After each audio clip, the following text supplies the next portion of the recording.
kind of on the waiver process, so what was Aziz and Jamil's reactions when they found out that they weren't approved? They're just very confused. And that's the hard part about coaching, is when you don't have a good explanation for young people. And I think from my standpoint, it's just, you got to understand there's a process to this. All they hear is denial, and they don't understand, because they felt like there were guidelines laid out very clearly to them and standards to those guidelines. It's very clear to them and to anybody around them that they meet those guidelines.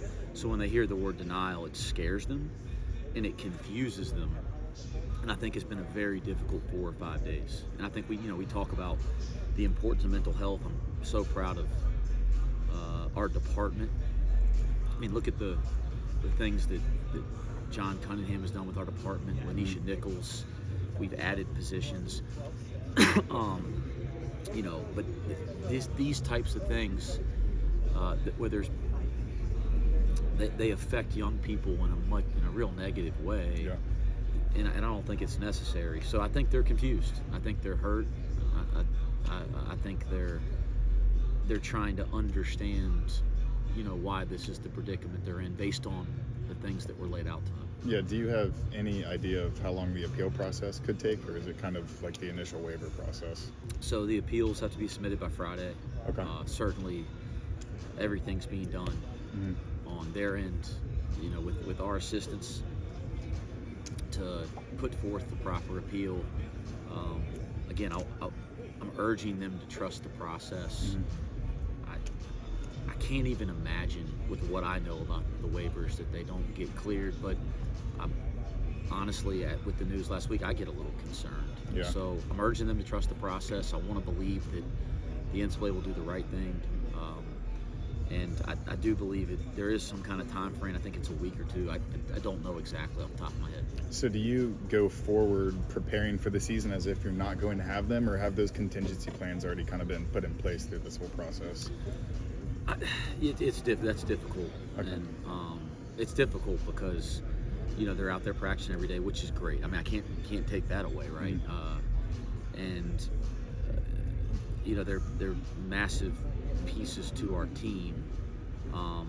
But we scrimmaged this past weekend without them, so we've done that a little bit, and certainly I don't want to think of a world where they aren't cleared, because I do believe they deserve it as young people. So we're preparing as if they'll be clear, because I think they deserve it based on the guidelines and standards that have been laid out. What can they do if they're not? I mean, can they hang a year, or do they?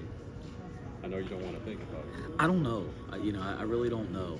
I mean, certainly we're going to wrap our arms around them regardless of the circumstances. I think they need to know that we're going to do everything in our power to support them, to do everything we can to get them on the court. I think there's a bigger picture to this. That, they came to Cincinnati to be student athletes. They have careers ahead of them in basketball. Taking a year away of that they didn't choose to take away, right? They made a choice based on guidelines and standards laid out. I can't imagine how that would affect them, not just their mental health in the short term, but their careers in the long term. We're not talking about a coaching career. I'll use my own example where, you can coach for the rest of your life. Playing basketball is it's got a time limit on it. And even for the people that play the longest, a short time limit. So it's hard to imagine them not being cleared. Again, not because this isn't a transfer debate. We gave young people guidelines. Young people made decisions based on those guidelines. They meet those guidelines. As adults, and a lot of people have been consulted, they meet those guidelines. They deserve to play, and I'm going to think positively that we're going to do the right thing. I don't want to be somebody that's just bashing it. Let's do the right thing. The NCAA should clear them, and I expect to see them out there on the court this year. Coach, how much does it help having the positional versatility that you have with additions like CJ and CMS, and also having OD and Big Back? How much does that help with the transition to the Big 12? Yeah, I think positional versatility is important in college basketball now. Certainly we want real size and athleticism at every position. And, I think we have the ability to roll out lineups now where we have real size and athleticism at every position, and then versatility in terms of how we play those positions. Like we can play with 4 true perimeter players, but we still have size and athleticism. We can play with 2 true traditional big guys or post players, and then we're massive, but I think we can still get out and defend teams that are smaller. And it's not 1 or 2 guys that allow that. It's a complete roster full of guys that can slide up and down. The one guy that I think about that maybe doesn't have great size and athleticism for defensive versatility is Davion Thomas, but man, he's really fast with the ball, and he has a dimension athletically that's just different based on who he's going to play against every night. I mean, he has real ball speed and quickness. So he might be the one guy that can guard one position, but everybody else on our team is capable of guarding multiple positions. How has it helped with guys like Rayvon Griffith and Jizzel James having as much experience around them as you have? Having as much experience, yeah. With all the experience you have, how has that helped with Rayvon and Jizzle James transition to this level? I think our young players have really benefited from being around experienced players. And everybody in our program that joined our program this offseason has benefited from being around returning players. I think those are the 2 dynamics that I'm really proud of over this offseason. Our returning, even Dan Skillings and Josh Reed, having those guys as returning players has helped all of our incoming players because they know what we do. They've been here, they know what we do, but they also understand the standard of how we do it. And they take pride in that and want to hold everybody accountable to that. You talk about Dan Skillings there briefly. Just talk about what you've seen from him this offseason. It looks like he's put on a little bit more muscle this offseason in the weight room with Coach Rayfeld. Just talk about this offseason for him a little bit. He looks like a sophomore. And I always say this to our players. The best thing about freshmen is they become sophomores. And I don't mean in terms of their academic standing. Like they start playing like they're not new to college basketball. Dan looks like he understands the game at a different level now. Physically, he's taken tremendous steps forward. He's more explosive, he's stronger, he holds position better, whether it's offensively or defensively. I'm really impressed with his development. His skill set's improved. He's actually been one of our better playmakers at times from the summer on, creating offense for others with his ability to pass. And we didn't see a ton of that last year. I think we're excited about his development. Everybody knows about his ability, but his development in some of the areas that were just new to him a year ago has been significant to this point. How do you manage that depth with having so many pieces that can help you in different positions?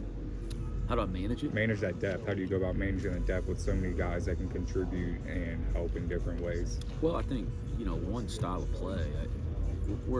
We've always tried to play with pace, but this team can play with a different kind of pace because of its depth. And so we've been working on our pace of play from day one of the summer. I mean, we are playing fast. It doesn't mean we're going to shoot bad shots quickly, but we are really playing at a ferocious pace up and down the floor.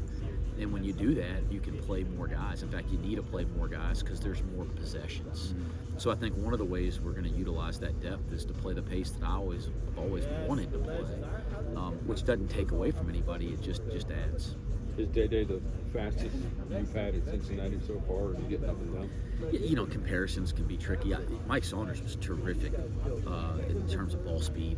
Day-Day's right there with him. So we haven't clocked guys, that type of thing. But Day-Day has legitimate burst in ball speed. I mean, it's incredible. You mentioned freshmen up there. How soon do you think you can get your current freshmen to mature to where they're ready come January 6th for Big 12? Yeah, I don't want to put a date of pressure on them. I think the pressure that we put on guys is to come in and have the right approach to their work every day, their focus every day, right? Their mentality every day. And that's the pressure we're putting on our team and our players daily. I'm proud of how Rayvon and Jizzel are approaching it. And certainly Jizzel as a freshman point guard, that's the hardest position to adjust to in college basketball. Our team needs him to adjust.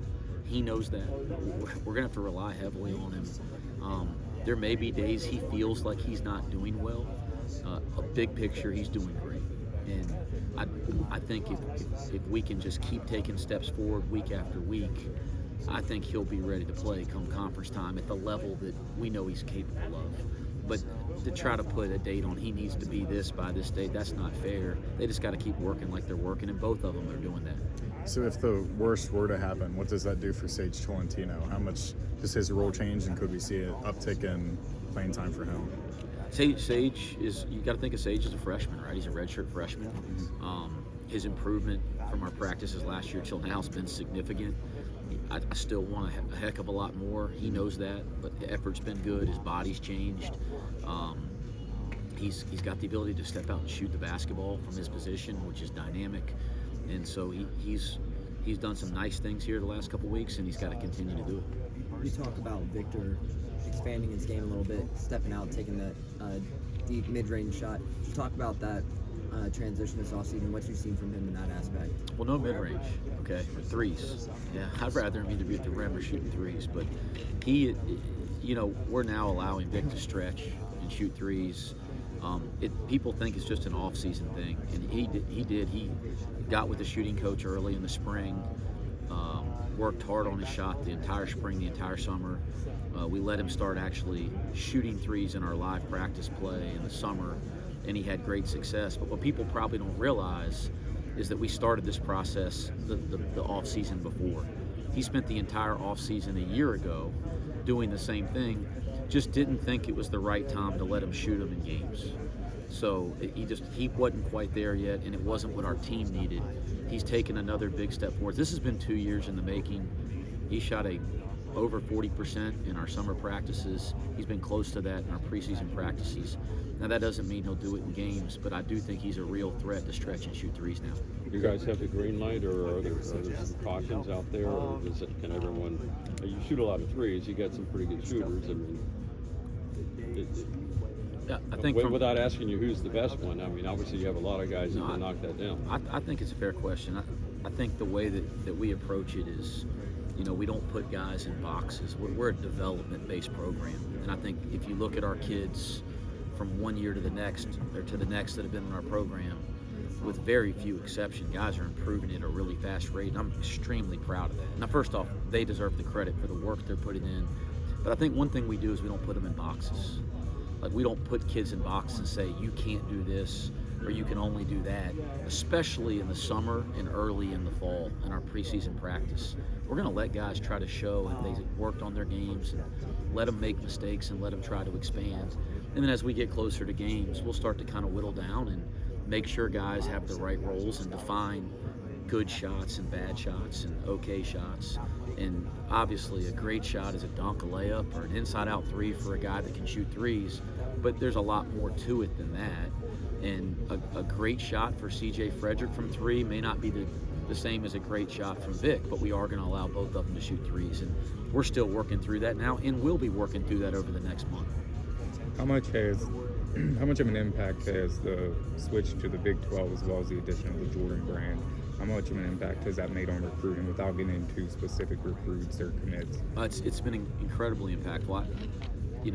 Like Cincinnati's a national brand. This is an historic, great program. So in recruiting when I got here, we could get involved. We're recognizable by anybody. Like that. Like, I don't want to discount that. I mean, anybody would take our phone calls or have interest because we're Cincinnati. But the one thing we kept running into with the elite players that had other options were, man, I just don't know if I want to play in the American as opposed to a Power 5 league. And as good as the American was, and I'm not knocking the American, we kept finding that out in recruiting. Once the Big 12 rules was announced, it changed our recruiting overnight, because especially for the kids that we recruit into this year's team, that we're going to play on this year's team, it affected them a great deal, because they want to play in great leagues, and not only is this one of the best leagues, it is the best league. So it's had a a real significant impact on recruiting for sure. Does your scheduling play a role at all in areas you want to recruit? You know, the Washington, D.C. game against Howard, does that play a role at all when you're looking at who you schedule? Yeah, I think when we're scheduling, there's a lot of strategy behind scheduling. That said, you don't always get your way. I mean, I'd love, if we're going to play a road game, that we have the power to schedule. I do think there's a huge benefit to scheduling in a region that you've targeted. So, but that's not going to always be the top priority for scheduling. Shoot, sometimes scheduling is just trying to find a game, you know, and that's certainly been the case here over the last couple of years of getting this job. It was getting around our non-conference schedule, and with league transitions and all kinds of other things, I'll recognize that is something, and there are other strategy parts, but some of those strategies have gone out the wayside because we just have to put together a schedule. And I'm hoping over the next couple years we'll be able to we'll have the ability to strategize more on some of these other areas for our non-conference schedule. I hate asking you all these what-if questions, but obviously if the two guys are eligible, it makes your job a lot easier. You've got more fouls to give. It takes weight off of Victor. It increases a lot of things for you.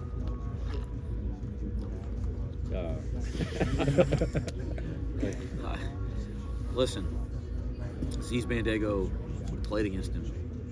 I mean, he's had an elite rim protection and elite ability to cover ground defensively. And after having coached him all summer and fall, he's even better than I thought. And he actually is more versatile defensively. Like, he can switch out and guard guards, and I didn't know that until we got him. Offensively, when we played against him, we knew he had one of the better vertical threats I've ever seen on a college basketball. And when I say that, I mean when he's in pick and roll or he's running the rim, his threat to catch a lob or to put pressure on the front of the rim is as good as I've ever seen on a college basketball court, and I've seen some good ones. So he has some qualities that are elite that impact both sides of the ball. We coached against Jameel Reynolds multiple times for 2 years.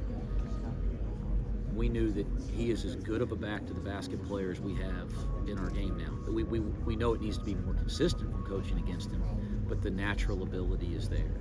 We know he's way more athletic than people realize. He's lost 40, 50 pounds. He's playing with the higher motor now. Like, he has rim protection. Same thing we talked about with Aziz. You know, he's a guy that you can play offense through. He's in the post, in the pocket. He even can step out and shoot threes, which we didn't know. So I'm saying all that about both of these guys because anytime you add guys with that ability that are improving, they're going to impact the success of your team. It'd be foolish of me not to recognize that. Kind of getting back to Jizzel, what has he shown you in his demeanor about his ability to kind of roll with the punches of what might be a rough first year, but that could set him up for years down the road where he could lead your program at that point guard position? Yeah, that's a great question. I'll tell you guys about Jizzel. Bearcat fans are going to love Jizzel James. He's easy to love because he plays so freaking hard. And he just keeps coming. And he's the type of kid, and Rayvon's very similar, and we have others that are similar too, but Jizzle's the type of kid you have to pull him out of the gym.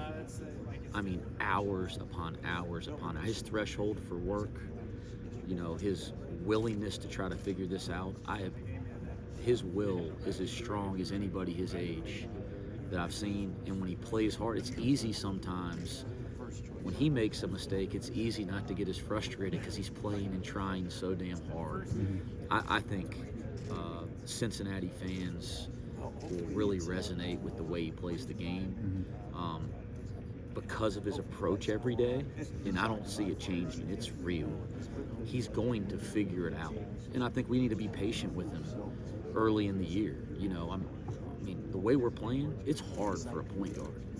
Right, so I'm hard on point. I'm probably harder on point guards than any position on the floor. I know that, but I also think because of that, when they get it, he's going to play at an incredible level and show the world who he is. We got to be patient. Let him play through some mistakes.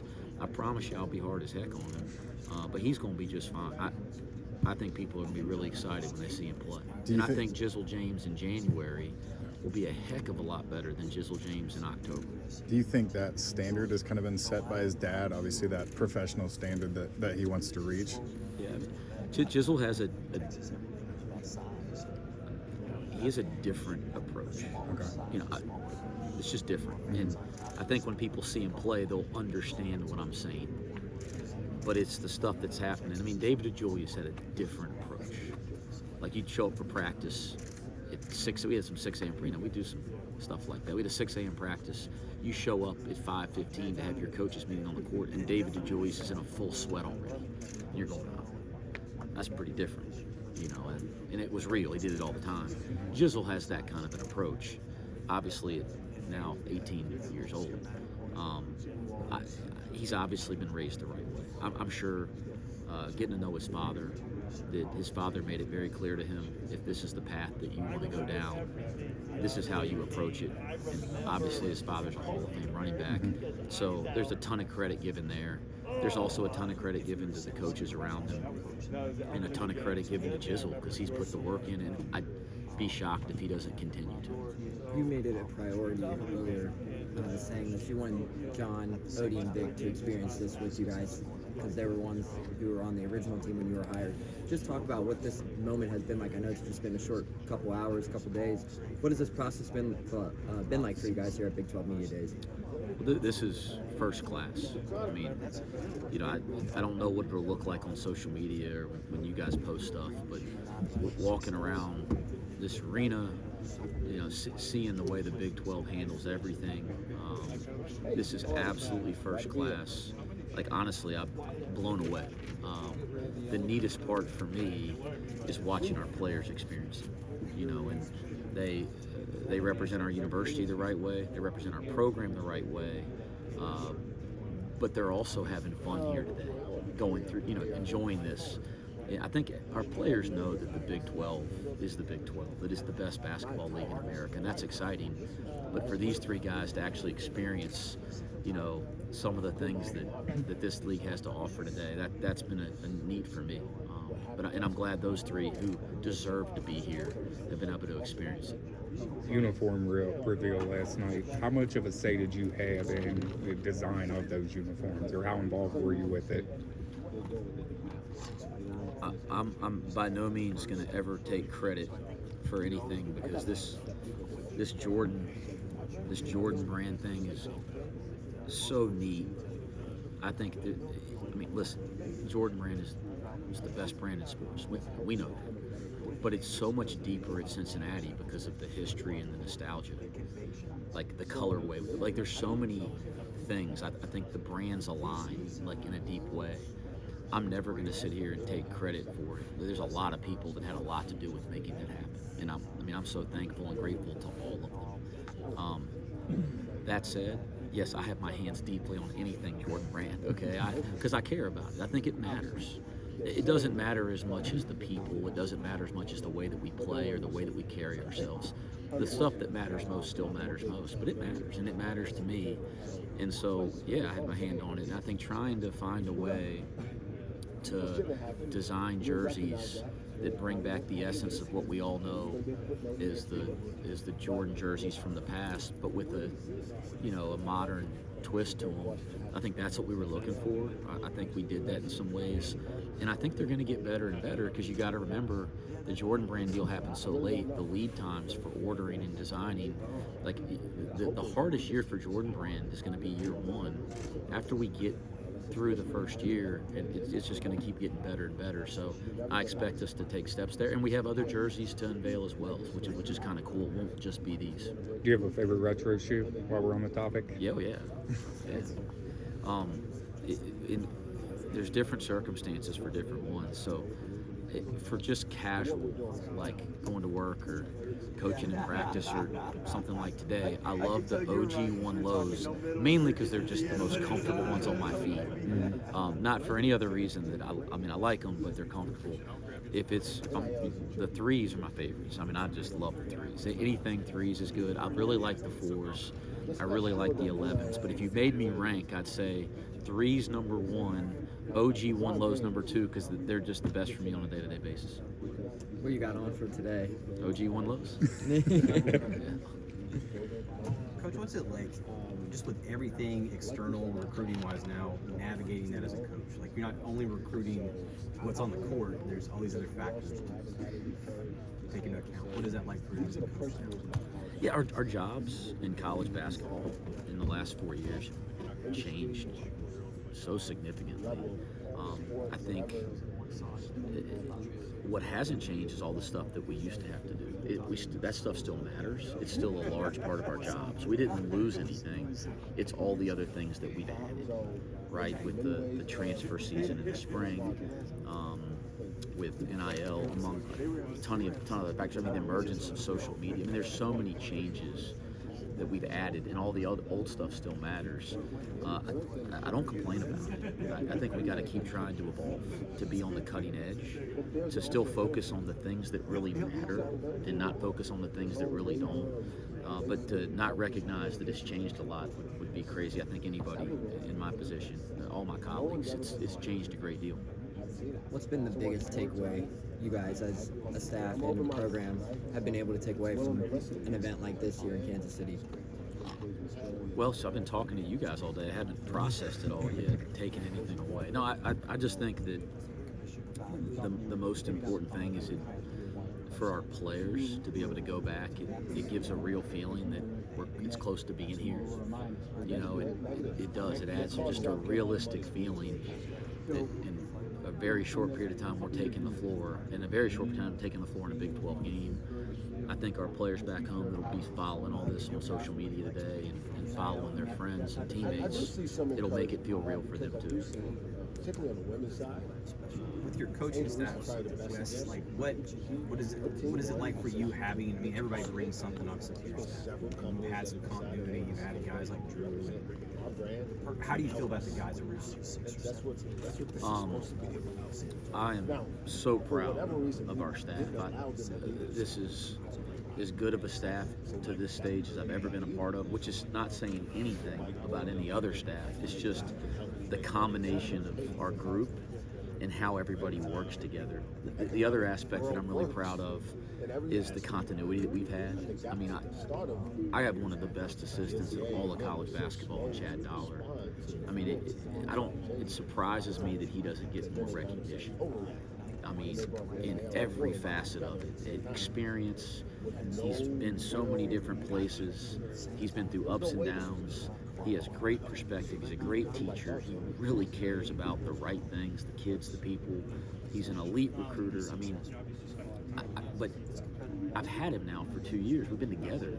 So now he actually understands our program and what we value, and we're aligned. So it's not just that we have great assistants. It's like we have the right people in the right positions, that we understand who we are together. So it's the combination of those things. And I could go through each guy on my staff, but we're versatile. I mean, everybody brings something very different.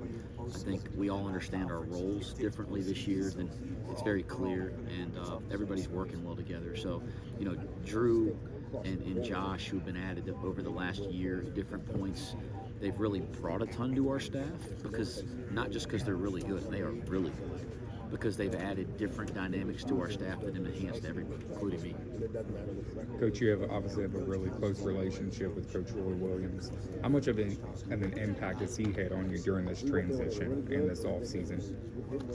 You know, he has such an impact on me in everything that I do. Honestly, certainly in basketball, and sometimes in other ways. I mean, there's been no major life decision that I've ever made without consulting my parents first, and then he'd be the next call, right? I have great parents, and he'd be the next call. And so everything I've dealt with since the time I left North Carolina, he's been a huge part of my life, and certainly can relate to coaching at this level as good as anybody, and certainly coached in this league. You know, and I'm sure the league's very different. But yeah, I talk to him all the time. He's actually going to come up in a couple weeks and spend a couple days with us at our practice. He was supposed to come next week, and something popped up, but I think he's going to get to us here in the next 2 or 3 weeks, him and his wife. And shoot, I might, if I can get compliance to okay, I might just let him coach the damn team. That'd probably be the best way to prepare for the season. But he's been great. Anything else? All right. Thanks, Coach. Thanks, Coach.